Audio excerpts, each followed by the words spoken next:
Some moments alter your perception of everything you thought was stable. They force you to reevaluate the truths you've taken for granted. Last week, my family and I visited our country house by the lake, a sanctuary that had always brought us together. What I witnessed there, however, unsettled me in ways I couldn't have anticipated.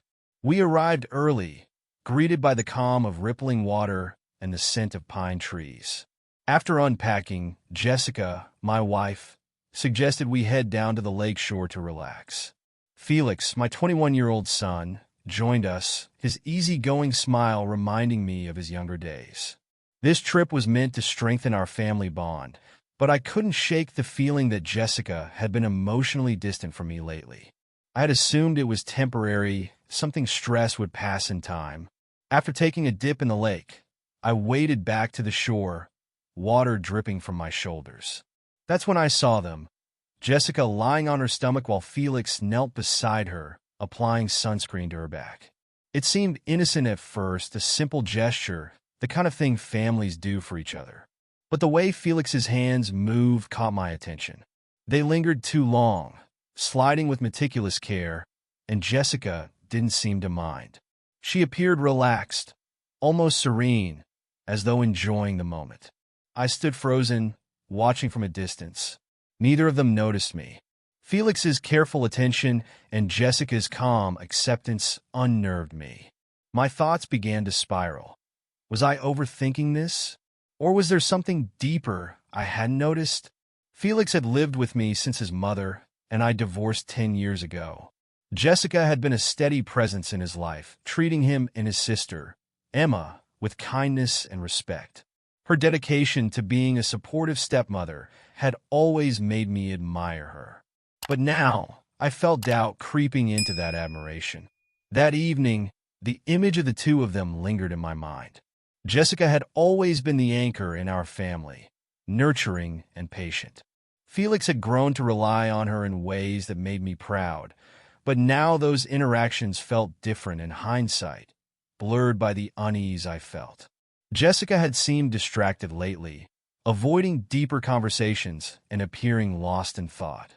I told myself it was just the stresses of life, but the scene at the lake made me question everything. I remained rooted on the shore, unable to look away as Felix's hands moved methodically along Jessica's back. The sunlight glinted off her shoulders, and Felix seemed focused, his movements deliberate. Jessica shifted slightly under his touch, her expression peaceful. I tried to convince myself there was nothing unusual, but doubt gnawed at me. Felix wasn't a child anymore. He was a grown man, independent and with a girlfriend. Yet, the way he interacted with Jessica felt different, summoning courage I didn't feel. I walked toward them, commenting casually that the sunscreen seemed to have absorbed well into Jessica's skin. My voice startled them both. Felix fumbled with the sunscreen bottle, his face flushing, while Jessica blinked up at me, clearly caught off guard. After a brief pause, they both laughed, turning the moment into a light-hearted joke about being overly thorough. Jessica remarked on their commitment to son's safety, her smile strained but present. I forced a chuckle, settling onto a towel nearby, but the moment lingered. The surface tension seemed to dissipate, but an undercurrent of discomfort remained. We spent the rest of the afternoon in relative silence, each of us retreating into our own thoughts as the sun warmed our skin. The quiet felt heavier than the air around us, and though no one said much, the unease lingered like a shadow. The sun had begun its slow descent, casting long shadows across the lake. We stayed on the shore for another half hour, but the tension between us was palpable. Jessica remained lying on her towel, her face turned toward the shimmering water, while Felix leaned back against a log, arms crossed, his expression unreadable. I sat stiffly, unable to relax, my thoughts racing. Eventually, Jessica suggested we head back to the house to prepare dinner. Her tone was light, but her words felt practiced, as though she were carefully navigating the moment. Felix stood and stretched, brushing sand from his legs, and offered to carry the towels. They both seemed eager to move past whatever had just happened, pretending as though the unease didn't exist. But I couldn't let it go so easily. The thought that something unspoken was happening between them gnawed at me, relentless and consuming. Back at the house, the air was heavy with the scent of roasted vegetables and freshly baked bread. Jessica moved efficiently in the kitchen, preparing the meal while Felix set the table. I sat at the counter, nursing a glass of wine, my mind still replaying the scene by the lake. Jessica and Felix were laughing softly as they worked together, their camaraderie so natural it unsettled me further. Was I imagining things, or was there a layer to their relationship I hadn't seen before? At the time, I did not know what lay ahead. Dinner was served, and the three of us sat around the large wooden table in the dining room. Felix poured wine generously, filling all of our glasses before raising his in a toast. His voice was cheerful and carefree as he proposed a toast to family, to relaxation, and to the beauty of the lake. I forced a smile and clinked my glass against theirs, but the wine tasted bitter against the doubts that churned in my mind. Felix seemed entirely at ease throughout the meal, chatting animatedly about his friends, his plans for the summer, and funny stories from his job. He poured more wine with each toast, encouraging Jessica and me to drink along with him. His laughter was infectious, and for a moment, I almost forgot the unease that had been gripping me. Jessica smiled often, though her gaze flickered toward me now and then, as if gauging my mood. 3 bottles of wine were emptied by the time dinner ended, leaving all of us slightly tipsy. Felix stood, stretching with an exaggerated yawn. "Time to call it a night," he said, his voice light and easy. He patted me on the shoulder as he passed. "Don't let the wine get to you, Dad." I managed a weak chuckle in response, my chest tightening with the weight of everything I hadn't said. I followed Felix to the hallway, my steps heavy as I climbed the stairs to my room. My thoughts were a tangled mess, questions without answers swirling in my mind. Was I overreacting? Or was my unease justified? Every glance, every laugh, every gesture between Felix and Jessica felt magnified, scrutinized by my growing paranoia. Jessica remained downstairs, clearing the table and tidying the kitchen. The faint clinking of plates reached me as I entered the bedroom. I sat on the edge of the bed, running a hand through my hair, the day's events replaying in my mind like a broken record. The thought that something was happening between Felix and Jessica haunted me, refusing to let me rest. I woke up in the middle of the night, disoriented and confused, not even remembering when I'd fallen asleep. The bed beside me was empty, the sheets cool to the touch where Jessica should have been. For a moment, I assumed she might still be in the kitchen finishing up with the dishes. But as my eyes adjusted to the dim moonlight streaming through the window, I glanced at the clock on the nightstand. It was 2 a.m. She couldn't possibly still be cleaning. The house was silent, the kind of stillness that feels almost unnatural. I swung my legs over the side of the bed, my feet brushing against the cool wooden floor. I called her name softly, not wanting to wake Felix, but there was no response. I checked the restroom, empty. The kitchen light was on, but the room was deserted, save for the neatly stacked dishes she must have put away hours ago. A knot of unease began to form in my chest as I made my way to Felix's room, hoping he might know where she was. The door was slightly ajar, and I hesitated for a moment before pushing it open. His bed was empty, the blankets thrown aside as if he'd left in a hurry. My heart began to race, each beat pounding in my ears. I stepped out onto the veranda, the cool night air brushing against my skin. The moon hung high in the sky, casting its silver glow over the lake and the surrounding trees. The scene was serene, almost idyllic, but the growing sense of dread within me made it hard to appreciate. I strained my ears for any sound, any hint of where they might be, but there was only silence. I walked toward the lake, my feet crunching softly on the gravel path. The moonlight illuminated the area where we had spent the afternoon, bathing it in an ethereal glow. The sight that greeted me as I approached left me frozen in place, unable to breathe. Jessica was there, her figure bathed in the silvery light, her skin smooth and radiant, catching the moon's glow as if she belonged to the night itself. Her hair cascaded down her back, catching the faintest hint of movement in the gentle breeze. She looked beautiful, seductive even, in a way I hadn't noticed in years.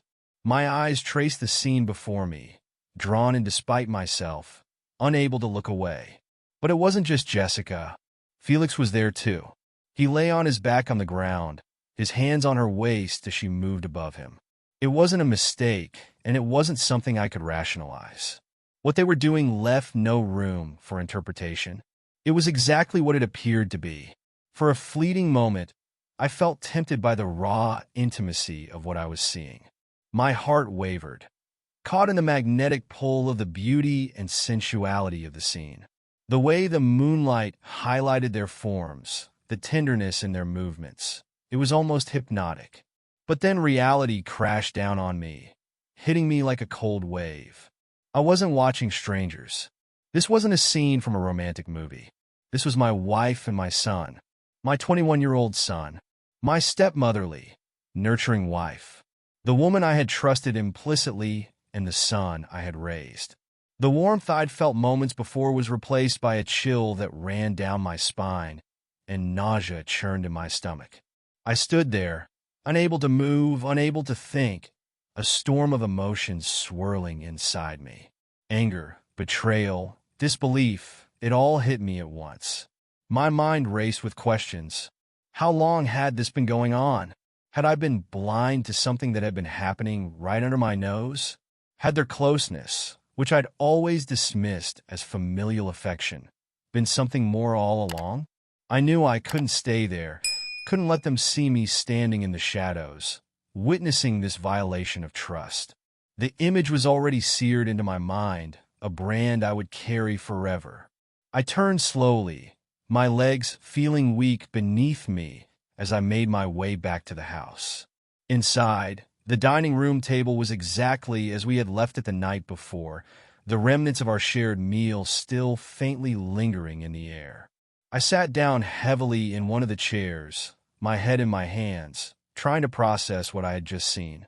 My thoughts were a cacophony of pain and confusion. I thought about the easy laughter we had shared at this very table, Felix pouring wine and Jessica smiling as if everything was perfect. How could this have happened? How could the woman who had been the glue holding our family together do something like this? And Felix, my son, my flesh and blood, how could he betray me in this way?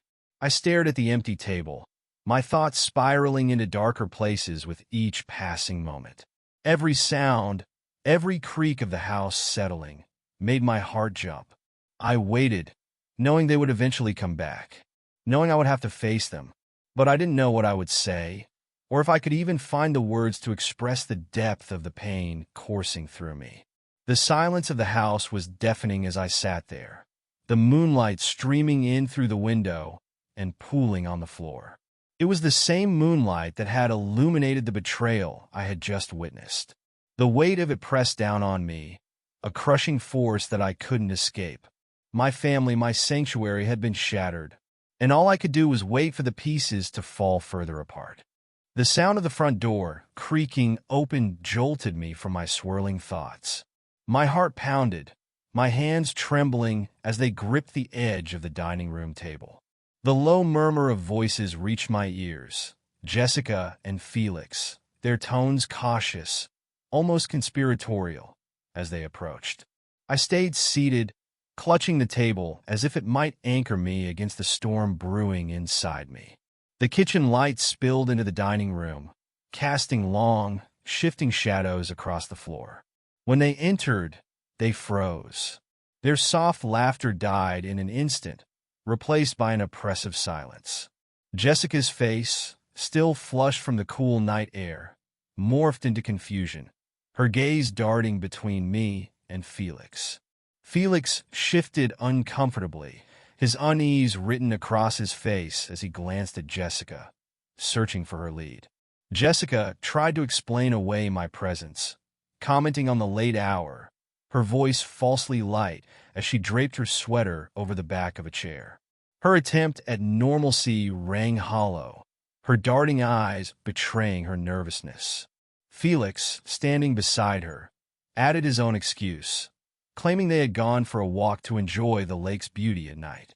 His tone was airy, but his words hung in the heavy air like a blatant lie. I stayed silent, my gaze locked on them, taking in their discomfort, their poorly veiled anxiety. It was almost insulting how casually they thought they could sweep this under the rug. Finally, I spoke, cutting through their weak explanations with the truth. I had gone to the lake myself. I had seen everything. The words landed like stones. Jessica's eyes widened, her carefully composed facade shattering in an instant. Felix paled, his face draining of color as the weight of my accusation settled over him. Jessica looked at Felix, silently pleading for him to take over, to speak on her behalf.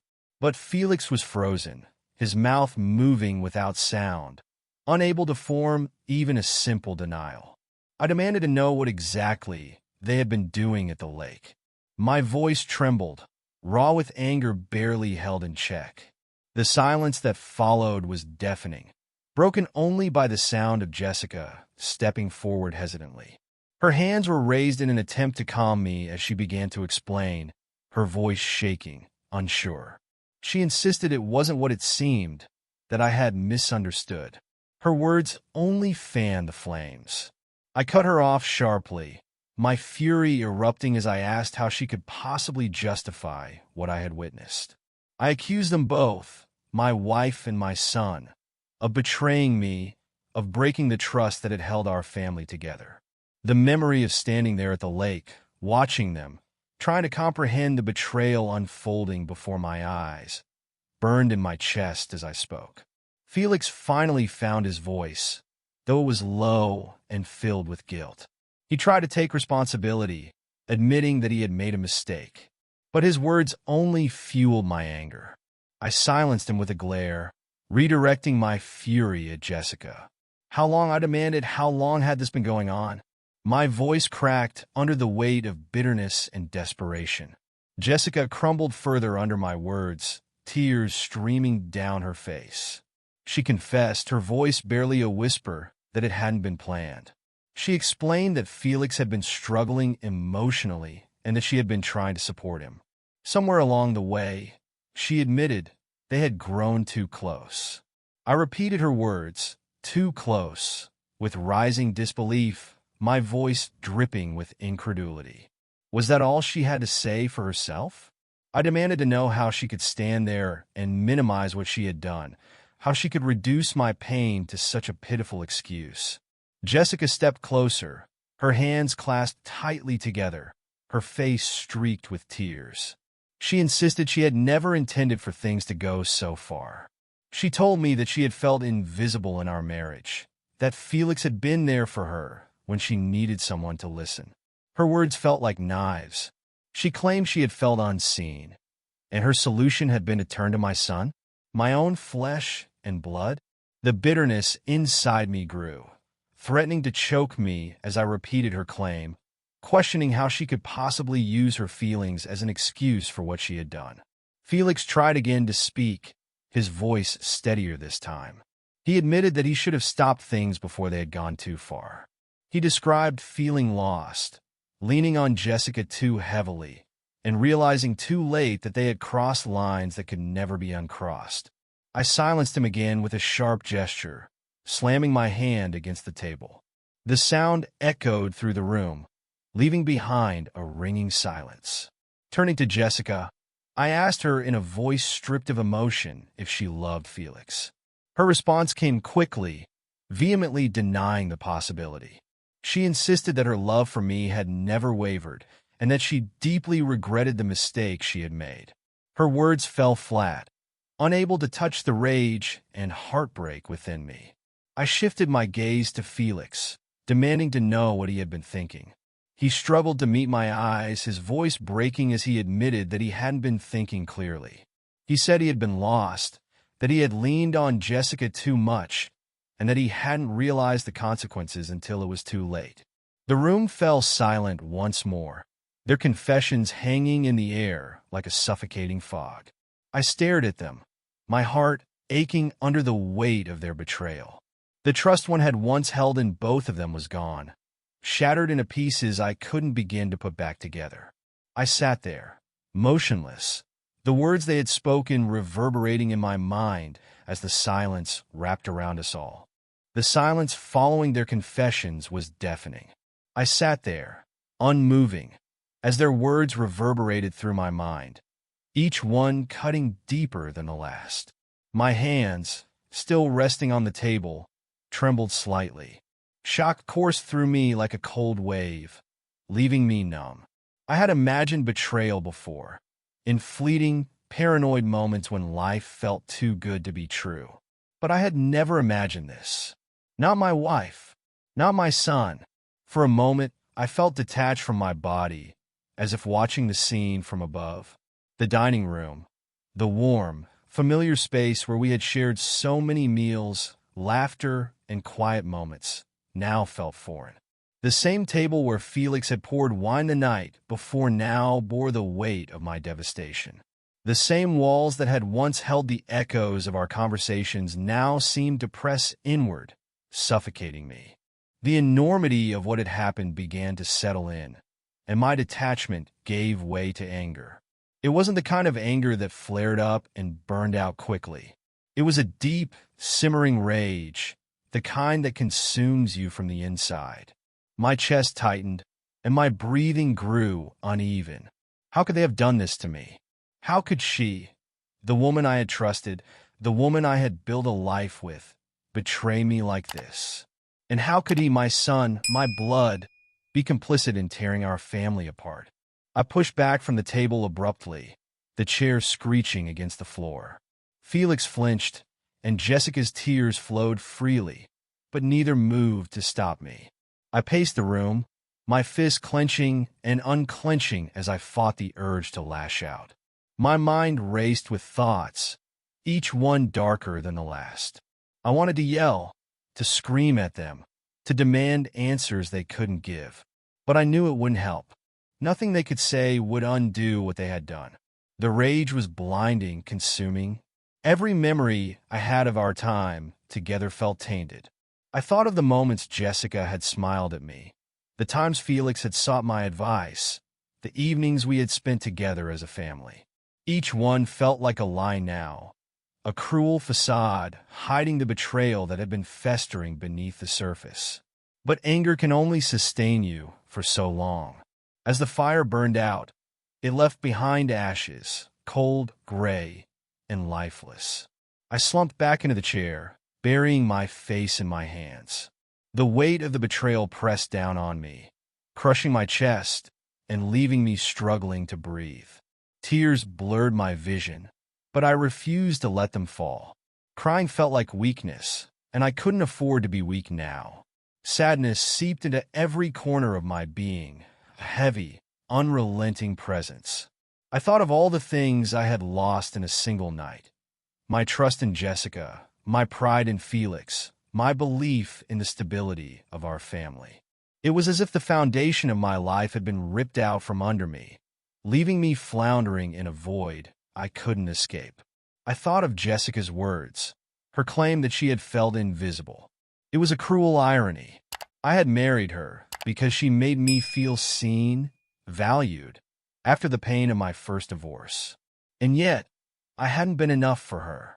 My efforts, my love, had failed to reach her. The sadness twisted into self-doubt, a gnawing question that wouldn't let go. Had I driven her to this? And then there was Felix, my son, my pride and joy. I had raised him, taught him, shaped him into the man he had become, or so I thought. Where had I gone wrong? Had I been too distant, too absorbed in my own struggles to notice his pain? Or had I simply failed to instill in him the values I had always held dear? The hours dragged on as I sat there, replaying the night's events in my mind. The image of Jessica and Felix at the lake refused to leave me, haunting me like a ghost. But beneath the sadness, anger, and shock, a small, stubborn part of me began to stir. A part that demanded I find a way to move forward. I couldn't stay in this place forever. I couldn't let their betrayal define me. The path ahead was unclear, filled with questions I didn't yet have answers to. Would I leave Jessica? Could I ever forgive Felix? What would happen to the family we had built together? I didn't know, but I knew I couldn't remain frozen in this moment, consumed by pain and bitterness. By the time the first rays of dawn began to creep through the windows, I had reached a fragile sort of acceptance. The betrayal had happened. I couldn't change that, but I could choose how to respond. I could choose to let it destroy me, or I could choose to rebuild, whether that meant rebuilding with Jessica and Felix or without them. Jessica and Felix had retreated to their rooms hours ago, leaving me alone with my thoughts. The house was quiet now, the silence no longer oppressive, but almost comforting. It gave me space to think, to feel, to process. I wasn't ready to forgive them. I wasn't sure if I ever would be. But I was ready to take the first step toward reclaiming my life. When Jessica appeared in the doorway, her eyes red and puffy from crying, I didn't look away. She hesitated, as if unsure whether she was welcome, before stepping into the room. She started to speak, her voice trembling, but I held up a hand to stop her. "Not now," I said, my voice steadier than I expected. "We'll talk, but not now." She nodded, her shoulders sagging with relief or defeat. I couldn't tell which. As she left the room, I turned my gaze back to the window. The sun was rising over the lake, its golden light washing over the water and the trees. It was beautiful, in a way, a reminder that life would go on, no matter how broken I felt in this moment. For the first time since waking up that night, I felt a glimmer of hope. It was small, fragile, and easily overshadowed by the pain, but it was there. And for now, that was enough. The days following that night at the lake passed in a blur, each one dragging on endlessly as I wrestled with the impossible decision before me. My mind was a battlefield, a constant clash between logic and emotion, anger and longing, pain and pride. Jessica and Felix had both apologized countless times, but their words felt hollow, like trying to patch a dam with tape after the floodwaters had already broken through. It was hard to reconcile my feelings. On one hand, the betrayal was unforgivable, an act that shattered the foundation of trust one had built with both my wife and my son. What happened between Jessica and Felix was beyond the bounds of reason and acceptability. It wasn't just a mistake. It was a betrayal of the deepest kind. And yet, on the other hand, I couldn't erase the image of that night. The way the moonlight had cast its ethereal glow on Jessica's smooth, flawless skin. The way her hair had shimmered as it cascaded down her back. In that moment, I had been struck by her beauty, a seductive allure that reminded me of why I had fallen in love with her in the first place. It was a cruel irony that the very scene that had destroyed me also left me with a lingering sense of pride. Jessica was stunning, captivating in a way that made me ache, even now. But that beauty came with a price. It had ruined our family. The decision wasn't easy. Loving someone doesn't just stop because they've hurt you. I still loved Jessica, despite everything. I still remembered the woman who had stood by me through some of the darkest moments of my life, who had helped me rebuild after my first divorce, who had brought laughter and warmth into a home that had once felt cold and empty. And Felix, I loved him too. He was my son, my flesh and blood, a part of me. I couldn't imagine a life without him in it. But love alone wasn't enough. Trust had been broken, and trust is the foundation of any relationship. Without it, love becomes hollow, a shadow of what it once was. I couldn't ignore what had happened, couldn't pretend that things could go back to the way they were. In the end, I decided to divorce Jessica. It was the hardest decision I've ever made, but it was the only path that made sense. Staying with her would have been a constant reminder of her betrayal, a daily reopening of the wound she had inflicted. I needed space to heal, to rebuild my life on my own terms. Jessica cried when I told her. She begged me to reconsider, to give her another chance. But my mind was made up. This wasn't something I could forgive. Felix was another matter entirely. The bond between a father and son isn't something you can sever easily, no matter how deep the betrayal. But I didn't know how to move forward with him. Every time I looked at him, I saw that night at the lake. I saw his hands on Jessica's waist, saw the way they had moved together under the moonlight. It wasn't just the betrayal that haunted me. It was the knowledge that my son, my pride and joy, had crossed a line that should never have been crossed. In the weeks after the divorce was finalized, I spent a lot of time reflecting on what had happened and what I had learned from it. Betrayal has a way of stripping you down to your core, forcing you to confront truths you might otherwise ignore. I realized that love isn't always enough to sustain a relationship. Without trust, without honesty, love becomes fragile, a house of cards waiting to collapse. I also realized that people are fallible, capable of mistakes that defy logic or reason. Jessica wasn't the perfect wife I had once believed her to be. Felix wasn't the ideal son I had raised him to be. They were human, flawed, and complicated, just like me. That realization didn't excuse their actions, but it did help me understand them. If there's one piece of advice I'd give to anyone going through a similar situation, it's this: take your time. Don't rush to make decisions or conclusions. Let yourself feel the anger, the sadness, the pain, but don't let those feelings define you. Healing takes time, and it's okay to not have all the answers right away. I haven't completely figured out how to rebuild my relationship with Felix. Right now, our conversations are strained, filled with awkward silences and unspoken tension.